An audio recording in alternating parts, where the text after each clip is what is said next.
મિત્રો, દેશભરમાં હનુમાનજીના આવા અનેક મંદિરો તમે જોયા હશે, પરંતુ વિશ્વનું એક એવું મંદિર છે કે જ્યાં હનુમાનજીની ઊંધી મૂર્તિની થાય છે પૂજા. આજે તમને એક એવા હનુમાનજીના દર્શન કરવા માટે જઈ રહ્યા છીએ કે જેમની વિશેષતા તમે જાણતા જ ચોંકી જશો. તો તમે પણ આ વિડીયોમાં અંત સુધી જોડાયેલા રહેજો. ચાલો આપણે જઈએ અને હનુમાનજી એટલે કે ઊંધા હનુમાનજીના દર્શન કરીએ. મિત્રો, હનુમાનજીના દેશમાં આવા અનેક મંદિરો છે જેના રહસ્યો આજે પણ ઉકેલાયા નથી. મંગળવાર અને શનિવારે હનુમાનજીના મંદિરમાં ભક્તોની ભારે ભીડ જોવા મળે છે. હનુમાનજીની ઊંધી મૂર્તિ ધરાવતું આ મંદિર મધ્યપ્રદેશમાં આવેલું છે અને શ્રી રામના પરમ ભક્ત હનુમાનજી એવા ભગવાન છે અને જેમને ભક્ત તરીકે પૂજવામાં આવે છે.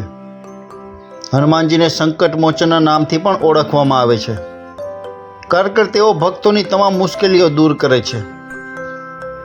દેશભરમાં બજરંગીના હજારો મંદિરો છે જ્યાં બજરંગબલીની પૂજા કરવામાં આવે છે, પણ મંગળવાર અને શનિવારે હનુમાનજીના મંદિરમાં ખૂબ જ મોટા પ્રમાણમાં હનુમાનજીના ભક્તોની ભીડ જોવા મળે છે.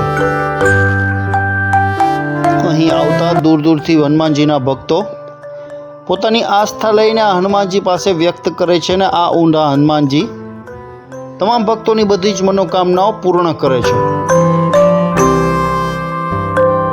મિત્રો, આ મંદિરની વિશેષતા એ છે કે અહીં અંજની સૂત તેમના મસ્તકના ટેકે આરૂઢ થયા છે, એટલે કે અહીં હનુમાનજીની પ્રતિમા ઊંધી છે.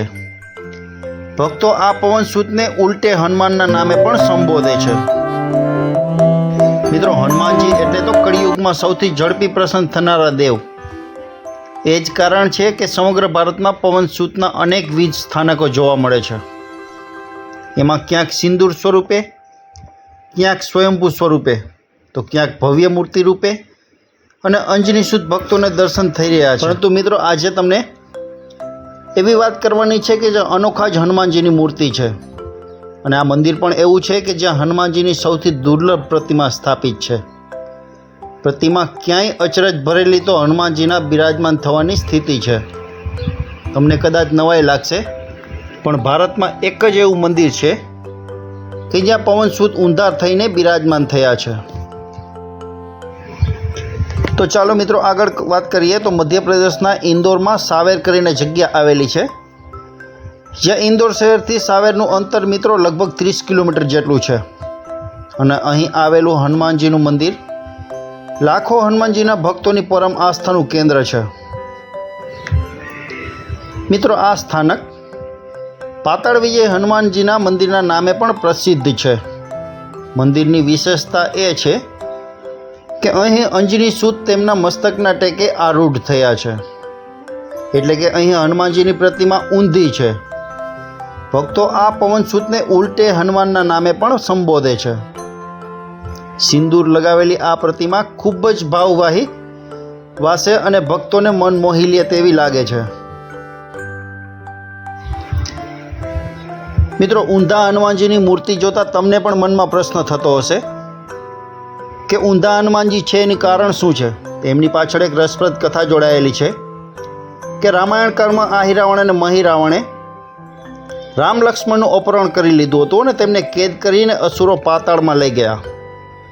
હનુમાનજીએ પાતાળમાં પ્રવેશ કરી અને આહિરાવણ મહિરાવણનો વધ કર્યો અને રામ લક્ષ્મણને મુક્ત કરાવ્યા હતા.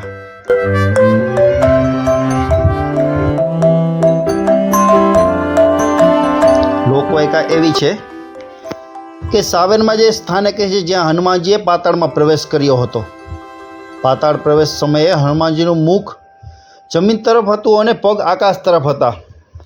બસ આ જ સ્વરૂપનું મૂર્તિ રૂપ ધરી અને હનુમાનજી સાવેરમાં બિરાજમાન થયા છે, એટલે જ તો તેને ઉલટે હનુમાનના નામે સંબોધે છે.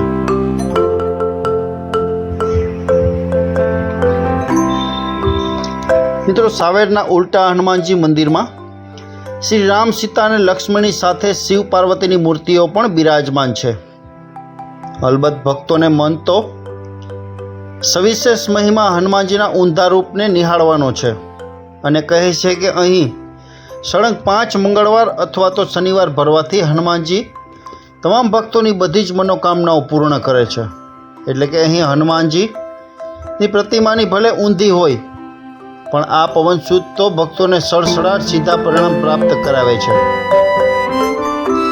મિત્રો, આ મધ્યપ્રદેશના ઇન્દોરમાં આવેલું મંદિર ઊંધા હનુમાનજીના દર્શન કરવા માટે દૂર દૂરથી લાખોની સંખ્યામાં ભક્તો આવી અને આ ઊંધા હનુમાનજીના દર્શન કરે છે. અને બધા જ ભક્તોની પોતાની મનોકામના લઈ અને આ હનુમાનજીના દર્શન કરવાથી હનુમાનજી મહારાજ તેમની બધી જ મનોકામનાઓ પૂર્ણ કરે છે.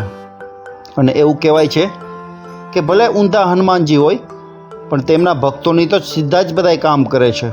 અને સડસડાટ કામ કરવાથી તમામ ભક્તોનું એક આસ્થાનું કેન્દ્ર છે.